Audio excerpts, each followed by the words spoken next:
If you actually look at the science, we're wired to feel first, think second, and act third. The part of your brain that feels moves faster than the part of your brain that thinks. Whatever the brand, whatever the industry, you cannot give what you've never received. You want people to deliver an experience, but if you want those things to happen externally and you don't actually create them internally, people can't reflect what they've never seen. Brands tend to leapfrog over the internal customer, the employee, to focus on the external customer. If you actually build a team of committed individuals, of people who want to be there, they will go above and beyond. And oh, by the way, they will do it on their own. Where we're seeing the challenge with AI is when it's trying to outsource meaning and purpose. AI is great with efficiency and great as a co-pilot. The challenge is when it replaces the experience. People who lead based on head, which is, I'll do what you say as long as you're on top of me, versus people who take ownership to say, I see myself in this, I want to be there, I feel this, I'm with you. That comes from the heart. When you're leading organizations, you have to get people actually interested in why before they're actually interested in understanding what and how.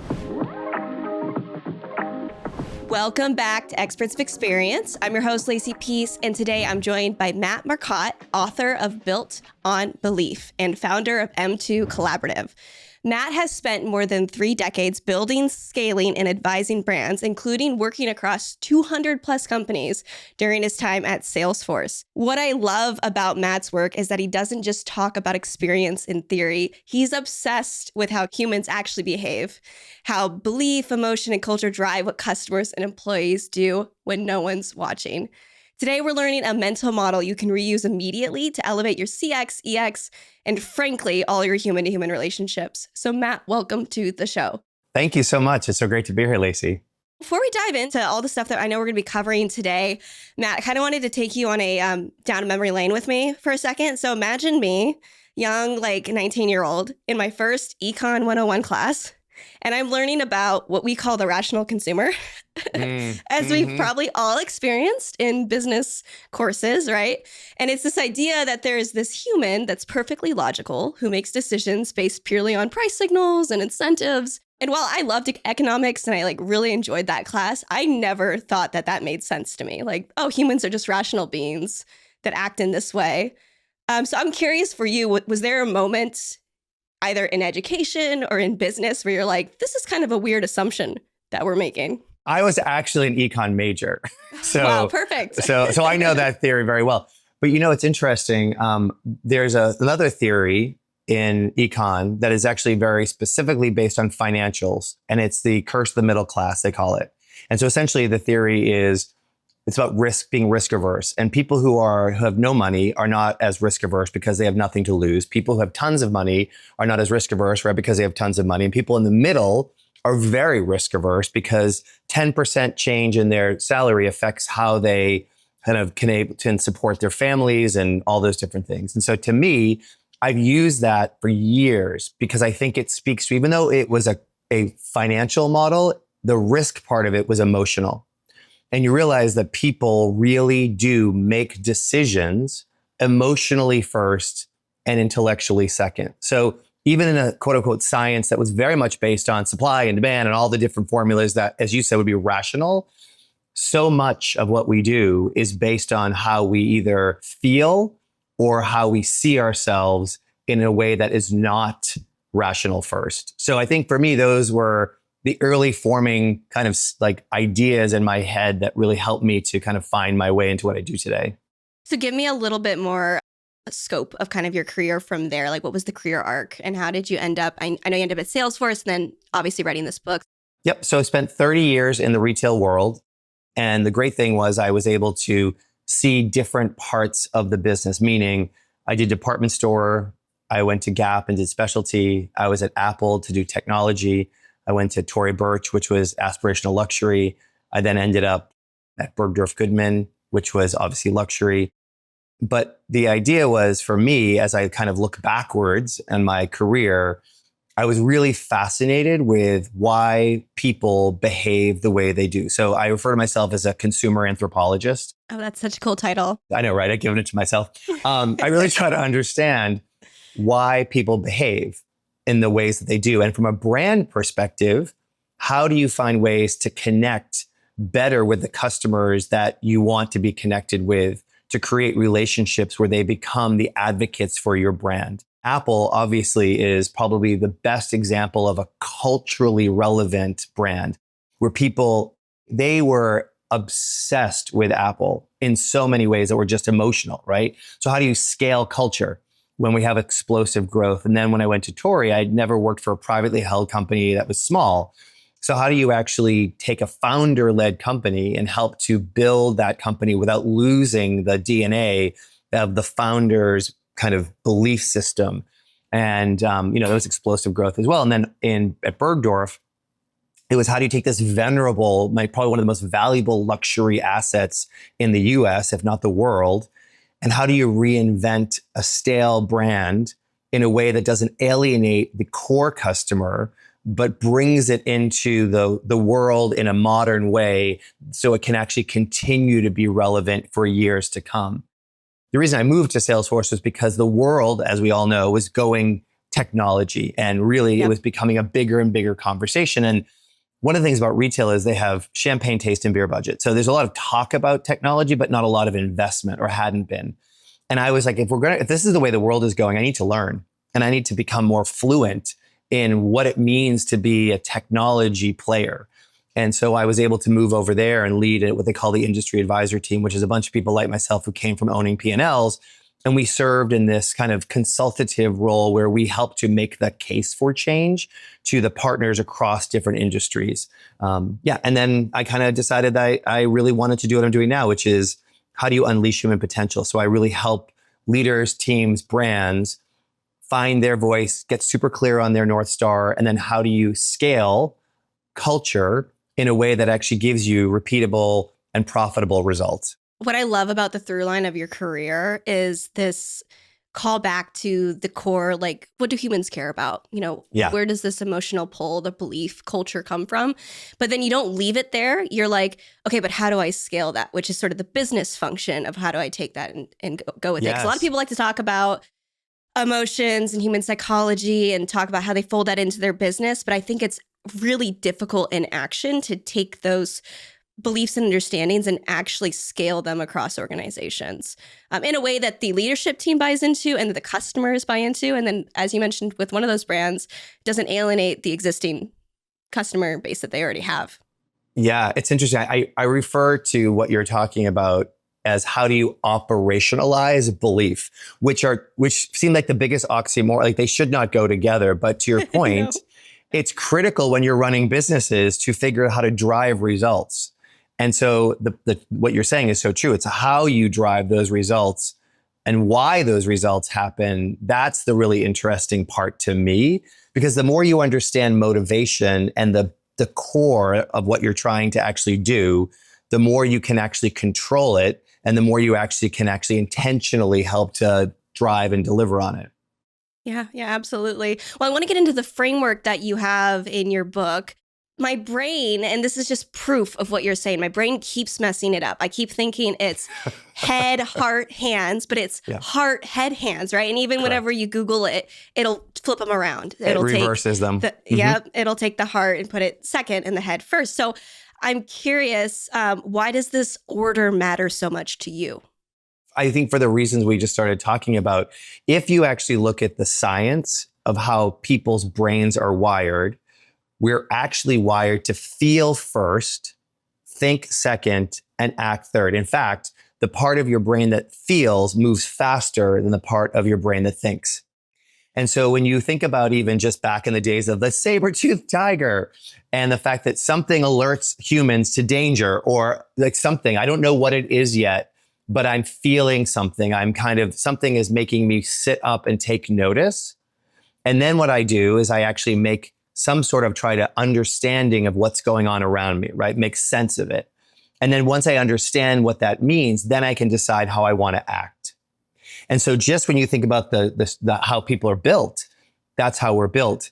And so, it's interesting if you're actually trying to get large groups of people, especially, in brands or in what, for me, it was a brand. So, when I was at Apple, I had 25,000 people that reported up through me. And we were actually growing 50 stores a year. So we're like adding more and more people into the mix. So it's interesting when you think about people who actually lead based on head, that's actually asking people to understand something versus when you actually lead with the heart, you're actually asking people to own something, to commit to something, to believe in something. And so if you want people to comply, which is I'll do what you say as long as you're on top of me and kind of there's the carrot and the stick, that's actually an intellectual exercise. But if you want people to take ownership, to say, I see myself in this, I want to be there, I feel this, I'm with you, that comes from the heart. And so when you're leading organizations, you have to get people actually interested in why before they're actually interested in understanding what and how. I think it's something that startups get almost right away, right? Like if you have a 10-person team, you're just all of you're not making enough money yet to pay each other well, right? Like you're not even sure if this makes sense. And you're just going for it because of this vision that you have in your heart. And you keep rationalizing away what will come. But then when you start to scale and you get to like 100 people, 1,000 people, 10,000 people in a team, I mean, it is so easy to lose that's still at the core of what makes a human motivated. I'm curious what you've been seeing with like leaders whenever they're trying to build strategy. A lot of people like to default to data and decks and try to explain things to their team intellectually. But why doesn't that work even at scale? There's a whole part of or piece of my book which talks exactly to what you're talking about, which is the startup as an example, right? Because to your point, it's all very much about belief. And so what's interesting is I always think belief is actually the internal fuel, which is what makes you, there's an opportunity, a hole in the market, a better mousetrap that you can build. You believe you can do something. And then you translate that belief into purpose. Purpose is what gives the company an external manifestation of your internal belief that other people can rally around. And I think as companies scale, go from the 10 people sitting next to each other, not getting paid, we're all here for the same reason, we're all, the potential. And then you get to a certain amount of success and you realize you have to start bringing other people on, professional management. What people don't do well is vet for the belief of the external coming in. And so what you end up having is people who bring their own beliefs, their own baggage, their own paradigms, their own experiences, which we all do. It's what you hire for.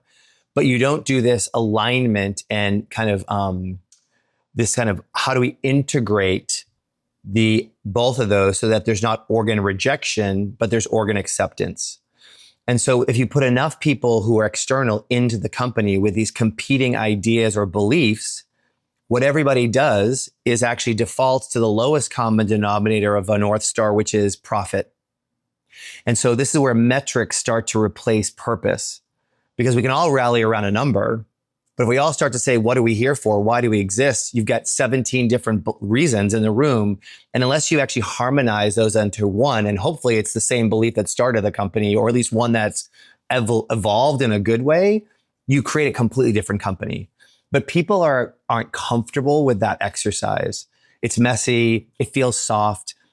Metrics, decks, and strategies are safer because they're easier to get your quote unquote head wrapped around, but they are the second part of the conversation, not the first. So you end up actually leading to objectives, not leading to purpose. How do you hire for that though? If I am someone trying to scale a team, how am I making sure that comes through in the hiring process? Or is it maybe too difficult to do at that point and you just have to have a pulse on it and see like, oh, we need to realign with the teams that we already have? No, I think well, I won't say it's easy. It's not easy. It's time consuming, but it's how you decide to spend your time. So for example, if you think about values of a company, the hallmarks of what makes us unique, what makes us different is one example. It's a piece of the conversation. Defining what those words mean and what they don't mean in context of your brand, your company, your whatever it might be, is critically important. And most organizations don't do that. They have the word, we are about collaboration. They don't define what collaboration means for them. They don't define what it doesn't mean for them. And when you don't do that, it's open to interpretation. So let's just say if you have 5 people interviewing the same person, they might all have different ideas of what collaboration means. So they're going to actually look for those things. But if everyone knows what is important to the organization and the brand to succeed, that makes the culture what it is, that helps you to fuel the results, then you actually build your process around mining for those things.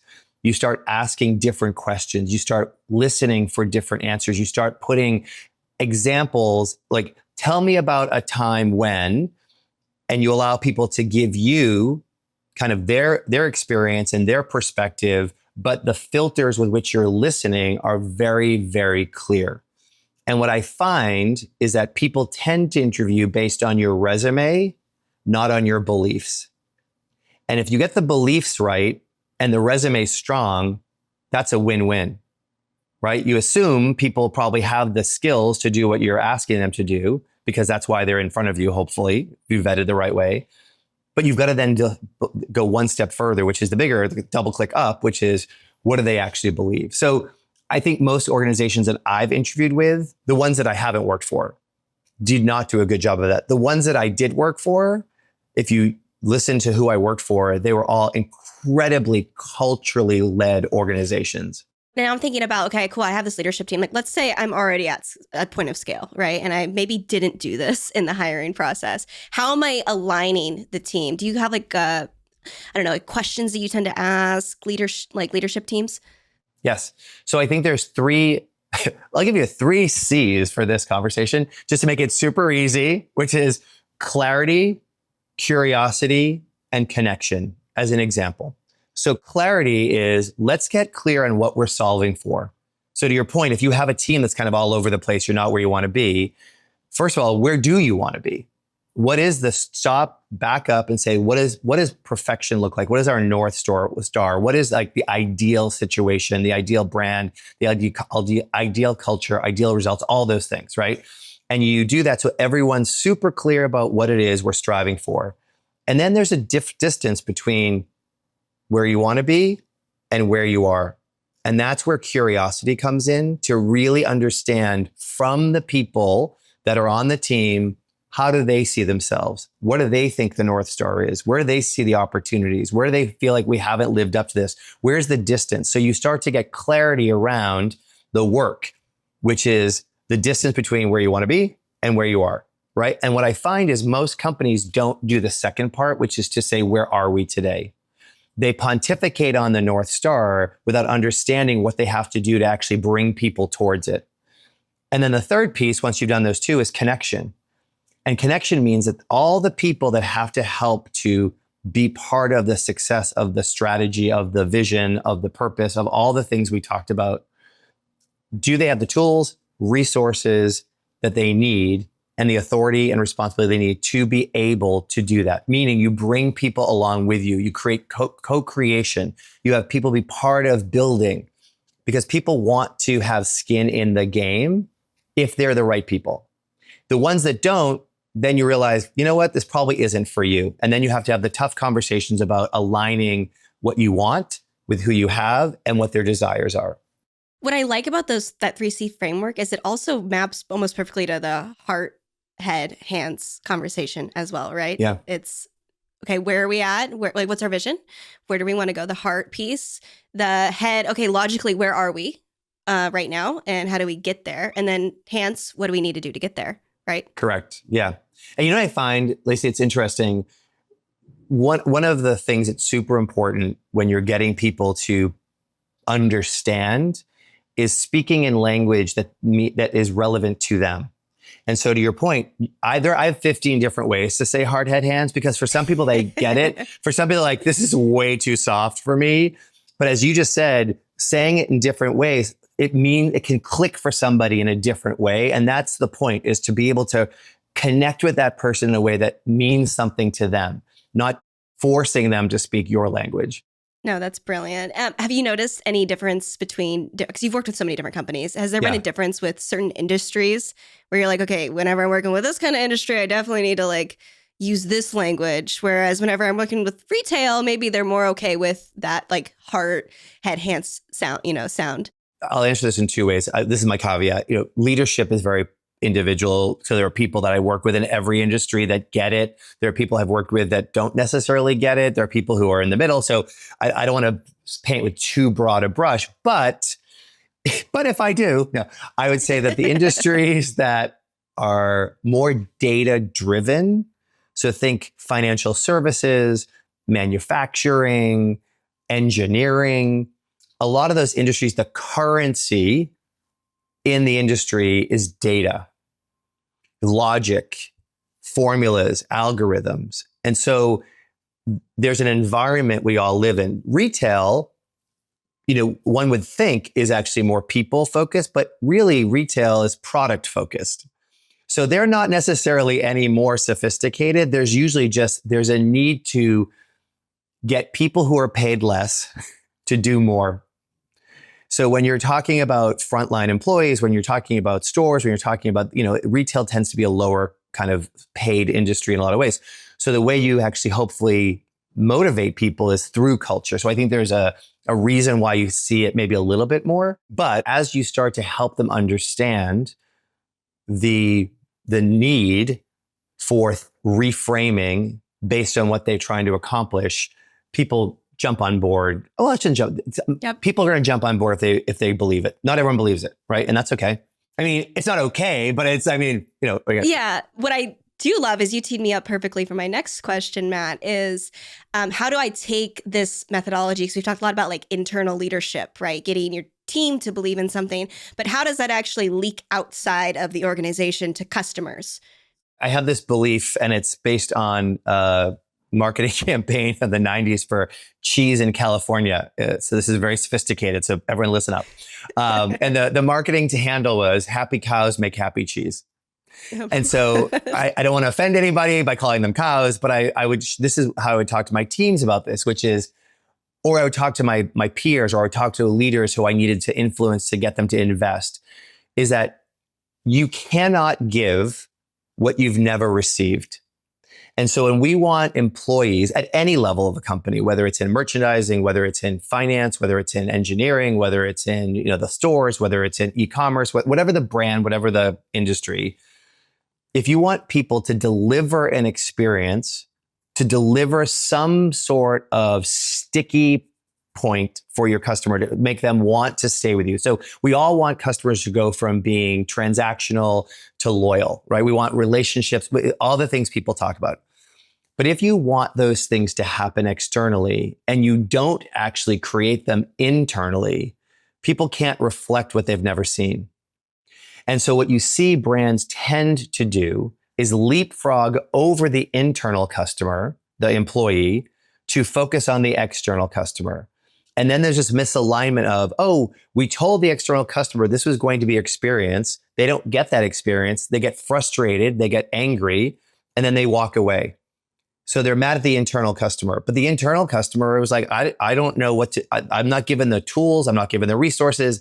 No one's invested in me. Why would I invest in somebody else? And so for me, the way that it leaks out to your question is by focusing internally first. Because if you actually build a team of committed individuals, of committed leaders, of committed practitioners and executors, people who want to be there, they have, as I said before, they have skin in the game, and they will go above and beyond. And oh, by the way, they will do it on their own. And so it's a kind of a simple idea, which is really challenging to execute on at scale, because the ROI can be longer term than some people are comfortable with. It is interesting, though, that there are brands that have done such a great job at this. When I was younger, in high school, college, I was working at random big companies. Like I worked at Lowe's for a little bit, Starbucks, and I felt like both of those companies did an amazing job getting me, even as a young adult, to buy in to like, I actually genuinely want to help this person figure out what paint color they need for their barn or whatever, right? Like I actually genuinely want to do that because of how they train you and teach you, and you learn about the whole like Lowe's story or the Starbucks story. You feel it when you walk into a company or a big, name your brand store. You can immediately feel like, oh, these people are all bought into this. They want to support me and I want to buy from them. Versus like you can go to the same store a town over and whatever, the management is like slightly different or something, and you don't feel that way. So I'm always very impressed whenever I go into these larger companies that have successfully done it at scale. Yes. And this is the thing I think is so interesting. There are so many proof points, like you're saying, you just named two of them for you. There's so many proof points where you see it works and you actually see what it does to your desire to participate and your desire to kind of be part of the brand and give them your money, let's just say, that it always amazes me that more companies don't pay attention. That somehow it's well, that's just over there, versus it should be kind of, to me, it should be a kind of foundational basic understanding of what we're talking about. It's interesting. I was just in the airport last week coming back from a client meeting, and it was in the Philadelphia airport. And I'm flying out of the American terminal. There's this one section, relatively new, it looked like, but there were these three different kind of, the newsstands type of situations that were on corners. And I'm sure they're probably owned by the same, kind of company and whatnot. But I walked in and I'm just standing there trying to figure out something. I actually wanted something sweet, like something like a cookie or something. But if you are in any of those, everything's supersized. They're crazily big. And I'm like, I have no discipline. If I got by this, I will eat all of the gummy bears. I only wanted one, right? So this woman comes over and she's like, oh, hi, I noticed, is there anything that I can help you with? And I was like, oh my God, I said what I just said to you. She's like, come with me. She brings me over to this like place where there was this one little, like a Reese's peanut butter cup thing in a bag. And I was like, oh, thank you. So I didn't buy it, but I was just like, why did she help me? Because it's so not the experience you are in an airport, right? I go across the way to the next one. I'm going to a gate and I'm just looking again. And someone else is like, how may I help you? I walked away and I came home and I was saying to my husband, I wish I had more time or knew who these people were that I could get in touch with. Like, what are they doing? Because the level of commitment and the level of engagement that the employees at an airport were giving me were so different than what I have experienced across the board in airports that it shook me in a way of like, what is happening? Like, is there an incentive they have? Are they competing against each other on the corners? And of course, it made me buy something because I just felt like I had to participate because these people were so nice. But to your point, it's when you see it. I had a boss used to say, if you see it, it can be. So when you see these things happening, you know it's possible. And the question becomes, as companies, are you investing to make that happen? Oh, that's so good. That's so good. Okay, this is a random question for you. Have you started to use the word like intuition at all? And whenever you're describing this kind of stuff, I have this gut feeling, this intuition about something like this, especially when you're a small startup company. You're like, I desperately believe this thing, even though I don't really have the data to prove that there's a reason for me to believe this thing. But then we're just constantly trying to justify our intuition. I think for me, the idea of belief is that word. Belief is something that I just feel like it's who I am. It's what I believe. And then you have to, as you said, either prove or disprove whether it makes any sense. The word that I'm hearing more, and I tend to be using more than I probably would like to, because I'm not a big one for buzzwords. I find they kind of, I don't know. I don't like them because it feels very of the moment. But the word is signal. And so the signals in the system. And so to me, what I take from this part of the conversation is part of being a great leader, and I talk about being a consumer anthropologist, is looking into the world to see what's happening. So for example, you're seeing now, especially with Gen Z, this idea of going back to flip phones. The idea of malls have become important again. The word community keeps coming up. They're watching 90s television with their parents. They're, sharing experiences. There's signals in the system that would say that we are saturated with technology. We're saturated with siloed existence. We're saturated with loneliness. And so the human spirit is starting to push back in different ways. Now, to your point, I don't know if that's a widespread signal. I don't know if that's a trend signal. I don't, you start trying to research all these things, but it makes sense to me because my belief, like you and I both talked at the beginning, is we're human. We're wired to connect. We're tribal by nature. there's something in us that while the world and technology wants to rewire our brains, and it's doing a little bit of that, obviously, there's also a internal spirit that wants to be fully human. And so when you think about how you then express that in a company or a business, how do you create experiences which connect us to each other, which actually play on and help to further humanity in a way that is relevant and appropriate for that brand relationship? Yeah, I mean, it's such a hard question. And I mean, it goes so deep too, because when you look at the history of humanity, it's one of connection, right? It's one of like, we've got this purpose and we're all working together towards that thing. And I think it's what's elevated humans beyond other species, our ability to communicate, connect, empathize, storytell, right? And whether I'm out in the wilderness trying to hunt and gather, I still have my mythology that I'm tied to of like my belief of why am I doing this.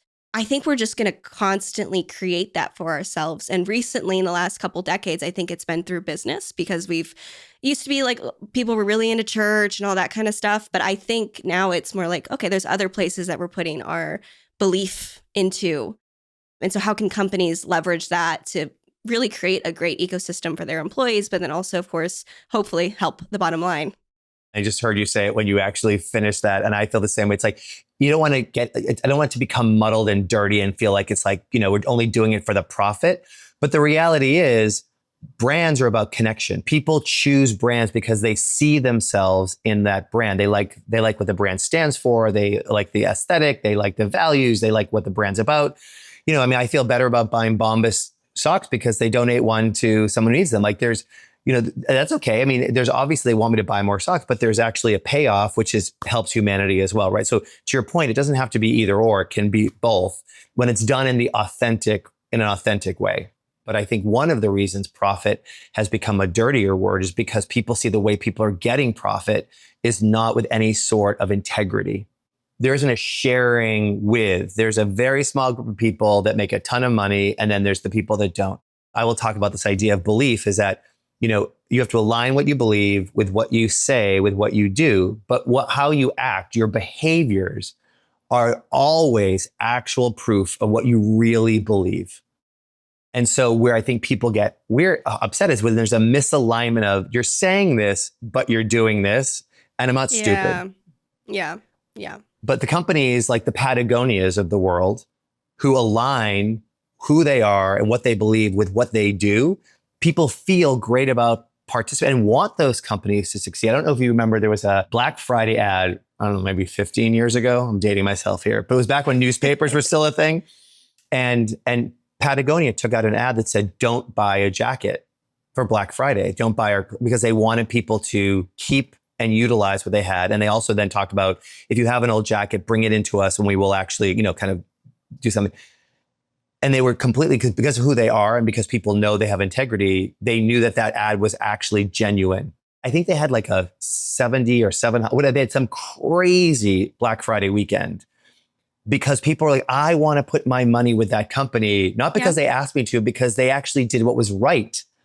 And now I want to actually participate more. And so that alignment of values and beliefs and kind of how we operate becomes super important to people wanting to participate, especially now. You mentioned something at the beginning of our conversation about long-term thinking. I think that's what's really important here as well. Like Patagonia is not playing the short-term gains game. They don't want just 1 year to work well. They're like, we're building a business for the next century. How do we establish ourselves now in a way that's trustworthy and keeps people for generations, right? Because my parents were wearing Patagonia. I'm wearing it.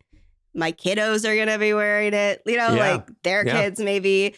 It's just a different mindset of like, do I just want to sprint for some cash in the short term? And then you have like a really hollow company with a lack of belief. Or do you want to build something for the long term that has some other core mission that it's trying to accomplish? And it's not just cash, but cash helps funnel it. I think to your point, there's such a distance between no profit and this profit. Like there's a lot of gray area. But what you said is super important. It goes back to what I was saying before about at some point, a lot of companies, when they keep bringing new people in or they just get bigger, they replace belief and purpose with metrics.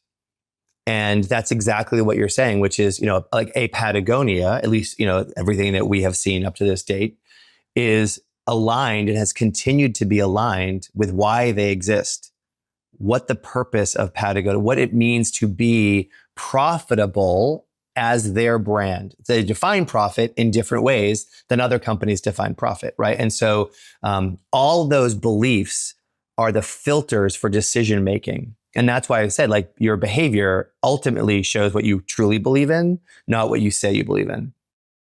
Which is uncomfortable even on a like human to human level, right? Because I'll be like, I believe in eating healthy, but then it's like your behavior says that you just ate that entire thing of ice cream. So I don't know that you believe in being healthy. It is an uncomfortable thing to face as an individual, but also as a company. But I just love when people are radically honest. Like, no, look, here's our actions. Here's where we are. And it can help reset a company too, because I've seen many companies kind of shift off path maybe, and they seem to go into this like overload of metrics and KPIs, but then they'll get a really strong leadership team come in and help realign or set a new direction where they're like, okay, this belief didn't work anymore for us, but this one will. And, you know, there's a whole rebranding that needs to happen there. I think it's fascinating thinking about how some of these companies do it. Do you have any other favorite examples of companies that have done this really well? Well, it's interesting. You mentioned one earlier, which is Starbucks. And I think it's still early days, but I think the new CEO, Brian, I think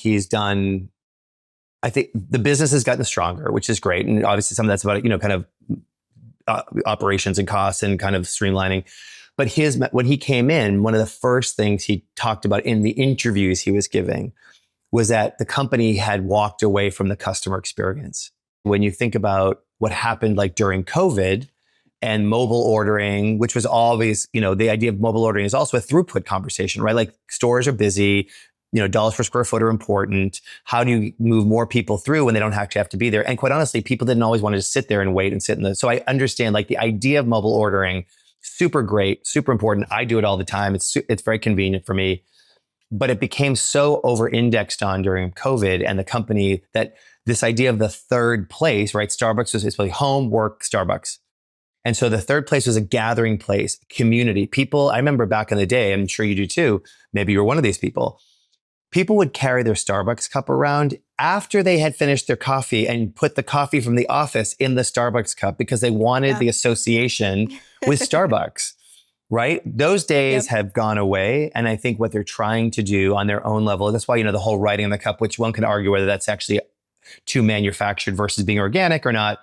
But the point of it was, how do we get back to this kind of more organic or human connection in a moment with other humans? And so I think what they're trying to do, obviously, is to find the balance, but to realize that part of what made Starbucks special was that sense of community.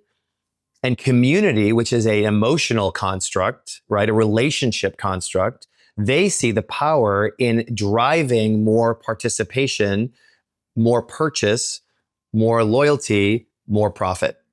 And so it'll be interesting to see how it all kind of pans out. But to me, I think it's interesting, as you said, when companies go off the path, how do they get back on? And also, how transparent are they, as you said before, about even saying, we made a mistake, we got to get back to who we are. What I want to get into now, Matt, is the opposite of everything we've been talking about, which we've been talking about humans and belief. And what do you think I'm going to say? I'm going to say AI. So I would like to start to hear your takes on AI. I cannot get through a single episode without dropping that phrase. AI writing the perfect marketing copy and perfect emails and perfect customer service responses, but people are just rejecting it because you can tell it's almost too perfect to be human. And so I know you and I, when we last chatted, we kind of spoke about this briefly, about this almost desire for imperfection that we have now, that AI is kind of taking the reins of a lot of different things. So I want to hear kind of your take on this. As we discussed, that LinkedIn's a perfect example of where people feel like we've outsourced our opinions and our narrative to AI for efficiency's sake. And what's happened is, as you said, people know. I mean, they can tell, which I think just speaks to the whole human spirit thing. We have, as you said, instinct and intuition of like, that doesn't seem right. I mean, it's lovely, but it's not real. I feel like where we're seeing the challenge with AI is when it's outsourcing meaning or trying to outsource meaning and purpose. I think AI is great with efficiency and great as a co-pilot and as an editor and as a kind of a thought partner. I mean, I think I use AI a lot because it helps me to kind of think about things. But it's not meant to stop there and say, oh, great, now post this, or, oh, that's the answer. It's more of a, oh, think about it in a different way, or what's the word I want to use, or maybe that's one or whatever. So as a partner and as a potentially outsourcing tasks and making life more efficient to give me more space and room to connect more, I think it's great.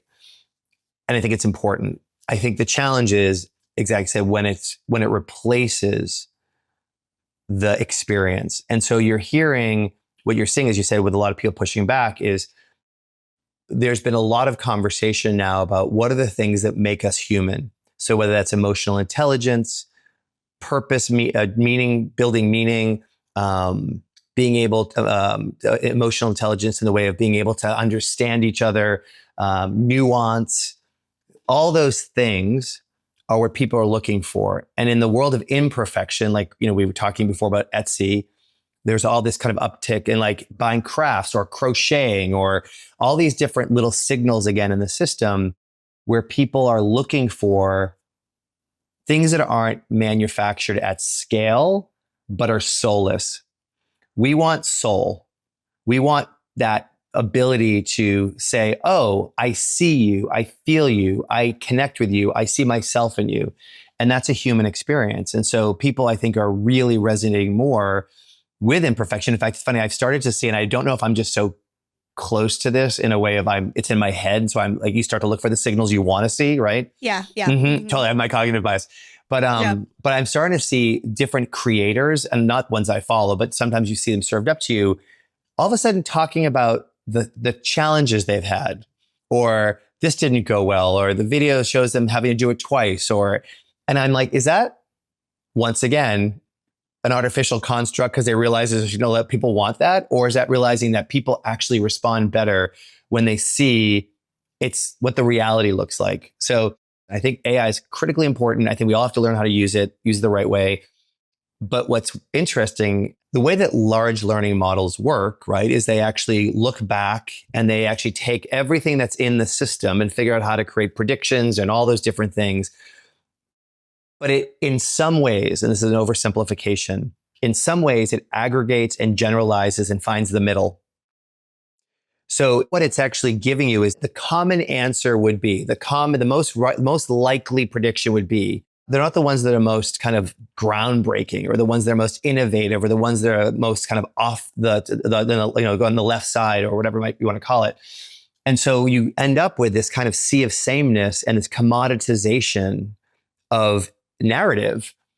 And so we have to be very careful about what we allow it right now to do for us, because it's creating generic experience, I think. One of the things that I think AI is probably not the best at, which is something you've been hinting at, Matt, is novelty. So it can't come up with novel ideas necessarily, unless I'm prompting it in a certain way, which really means that I'm giving it the ingredients for it to be able to process that information and create something a little bit more novel or new.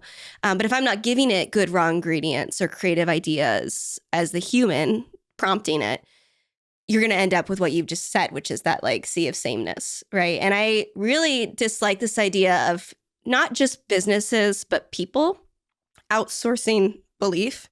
Yeah. This is the hard thing about being human, is I have these challenges in my life.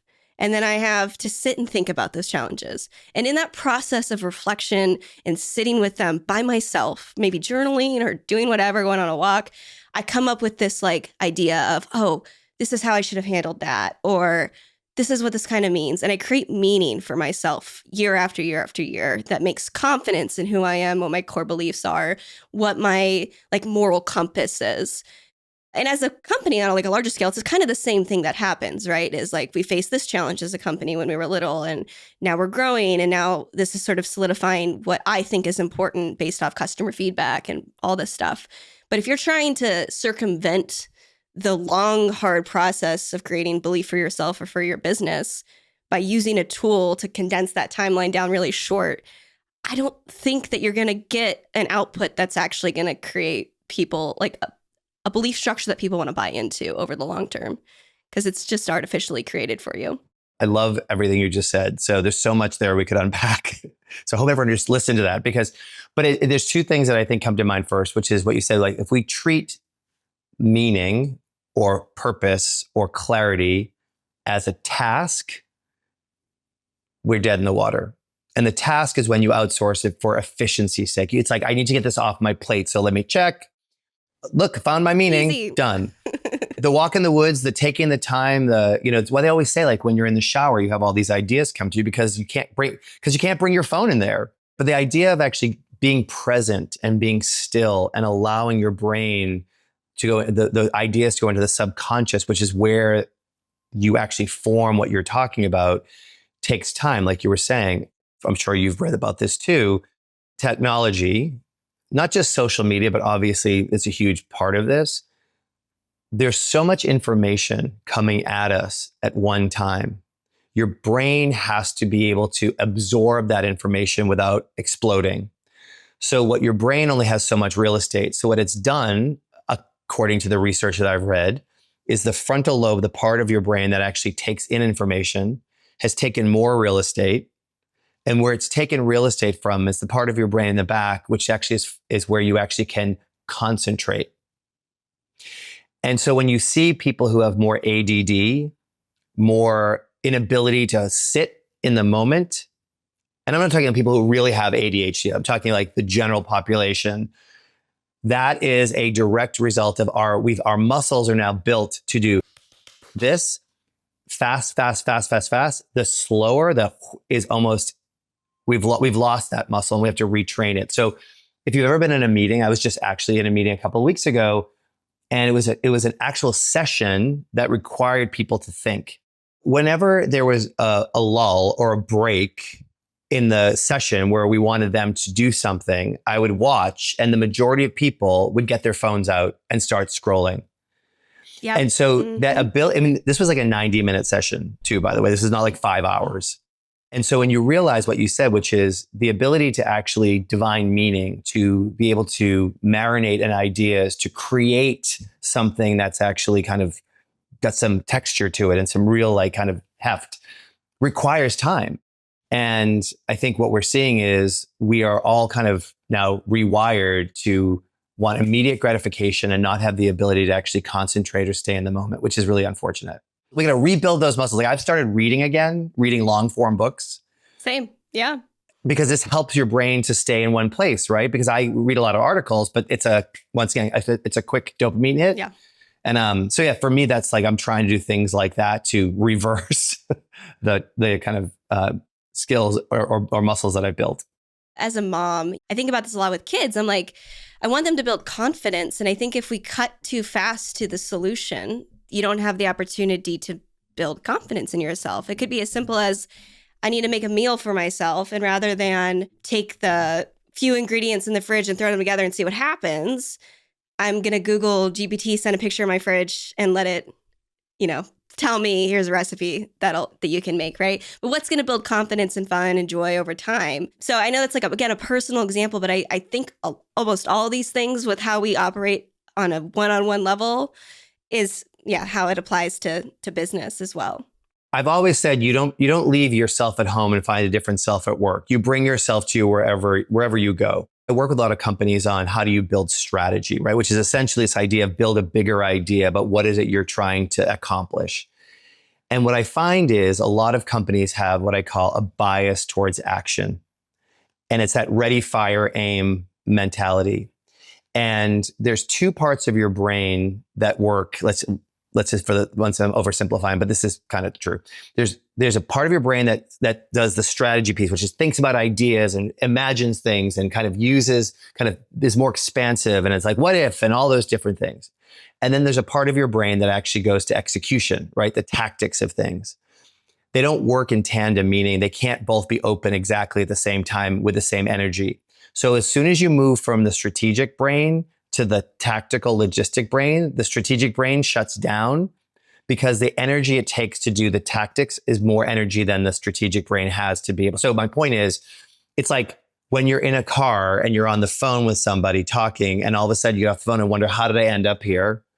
It's because your brain can't multitask. And so the less time you spend in that area, which is, like I said, ideation and the what ifs and thinking and dreaming and just being in a bigger place of, kind of the conceptual, the more apt you are to come up with worse answers. So you've got to front load the work on the strategic, the dreaming, the bigger picture, and not go immediately towards the execution, the tactics, the logistics. And I always say, like, if you don't spend the right amount of time up front, you end up with cleanup in aisle 7 in the back end. And so companies which say we don't have time for all of this kind of what they would call softer, whether it's building culture or creating strategies, being clear on the North Star, making sure everyone's aligned, being curious, connecting, and they want to move just to action. The less time you spend front loading the important things and just focus on the urgent things, the more time you spend fixing all the mistakes you could have actually avoided had you spent more time up front. And so that becomes a belief that you have to actually be able to invest in as leaders. But it kind of bears itself out every single time. Well, Matt, I know that we're coming to the end here. I like to end the podcast with a quick lightning round. So I'm going to ask you a few quick questions. Yes. And the idea is that you answer quickly. So I'll start with the first one around your experience. So you've spent 34 years building brands. Was there one moment or decision that changed your trajectory of how you think about leadership? Yeah, I think it was going to from the office to the stores, meaning when I finally worked with people as that was the people of the product, the human capital side, and I realized the excitement I had around that connecting, but also the ability to actually do amazing things with a great team of people around you and making them successful was how I actually then achieved my success. So I think that was probably a key turning point for me and what I do today, especially. All right, next question. In office, remote, or hybrid, do you think are the future for companies? Hybrid with intentional and deliberate reasons for being together versus just because you want them to be in an office to check a box. I've mentioned now several times I'm a mom, and I always ask my guests at the end of our interviews, what skills should I be thinking about with raising my young children? Okay, I've become obsessed with this, and this isn't my idea. I actually heard this and I love it, which is the ability to talk to strangers. It's not how we're living. We live in our phone, we live with people. And so building connections and having confidence and being comfortable, getting to know people is so important. Okay, what's one trend you're betting on that is not AI related? One trend I'm betting on, which is the return to physical spaces. Have you seen brands start to do that already? Or are you just projecting that will happen? I think we're starting to see brands start to invest more in physical spaces. I think we're starting to see brands invest more in community spaces, whether it's the way they're actually setting up dining rooms, whether it's the way they're actually rebuilding their stores or creating moments within moments, but the ability of pulling people together and giving them space to congregate.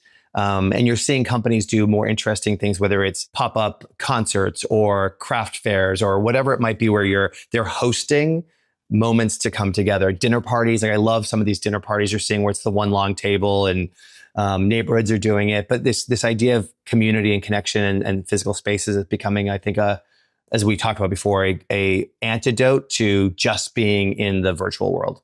Well, last question should be the easiest one, hopefully. Where should people connect with you or get your book? So we'll start with the book. So Built on Belief, Why Cultures of Commitment Are the Competitive Advantage. You can find it on Amazon.